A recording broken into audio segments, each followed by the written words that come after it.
She continues her education at WMU as a graduate student. Please join me in a round of applause for Rebecca.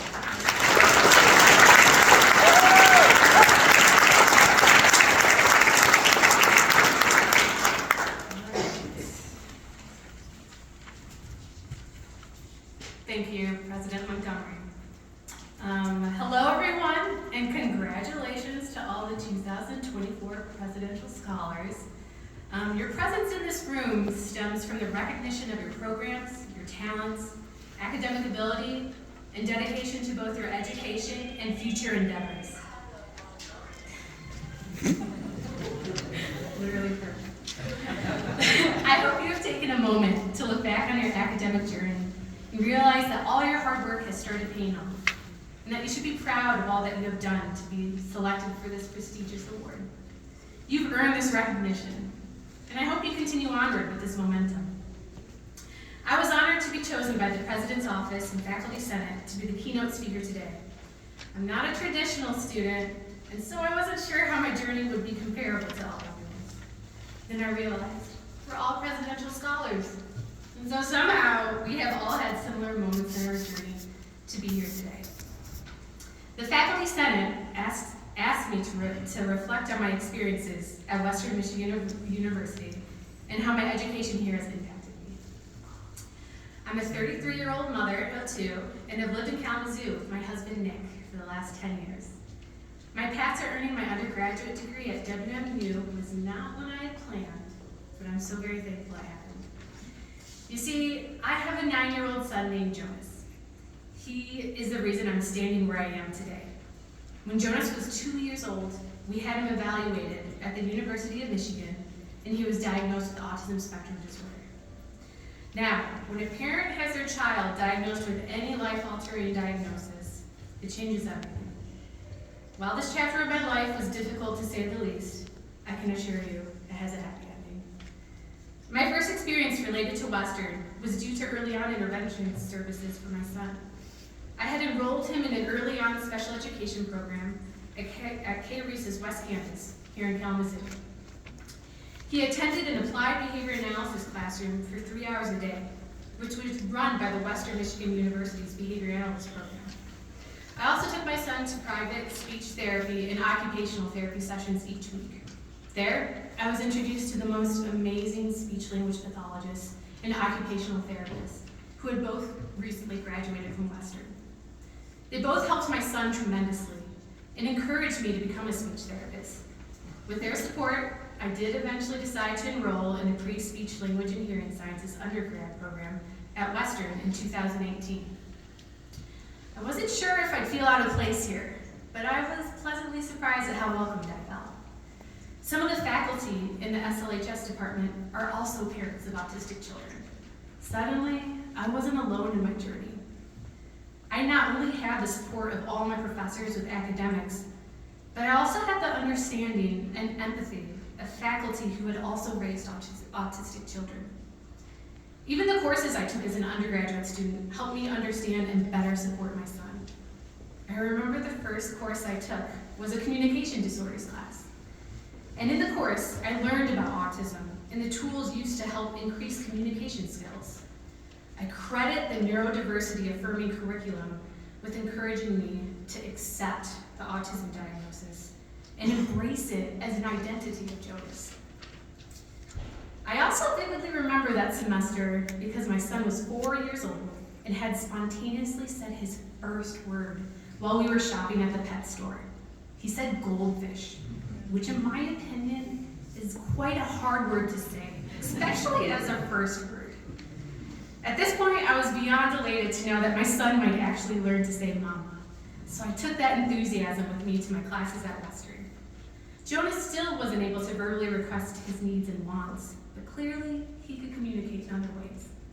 So I took a training on how to use an augmentative and alternative device and bought him an iPad and started learning with Jonas on how to communicate this way.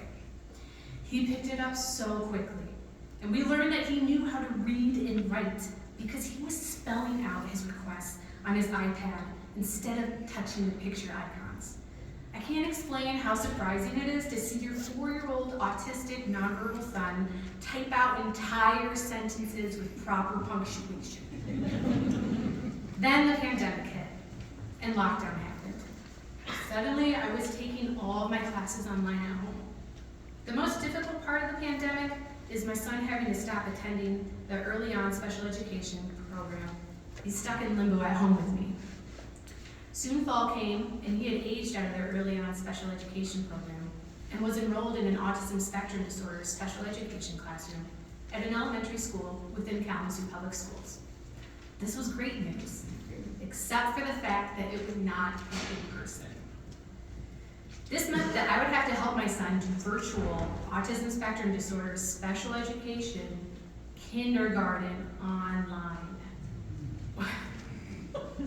While I was also taking all of my college courses virtually. I was devastated that my son wouldn't be able to attend an in-person class. I credit my professors at Western for taking the time to let me cry and vent with them as I gripped the new reality of my situation. It gave me the space to express my fears and frustrations, while also giving me advice and resources to advocate for my son's education. Ironically, things would change sooner than expected because I became pregnant with our daughter, Julia. My husband and I decided it would be best to take a year off from school to care for her and help Jonas transition into being a big brother. I returned to Western once again and was so relieved that the faculty and students welcomed me back with open arms. The decision to take a break and focus on my family for a year had been a hard one, but ultimately, it was the right choice. I encourage you all to not be afraid to slow down and take breaks for yourself. We are conditioned to live in a go, go, go society. But I think the pandemic taught us all that the world might suddenly stop. But that doesn't mean our momentum is lost forever.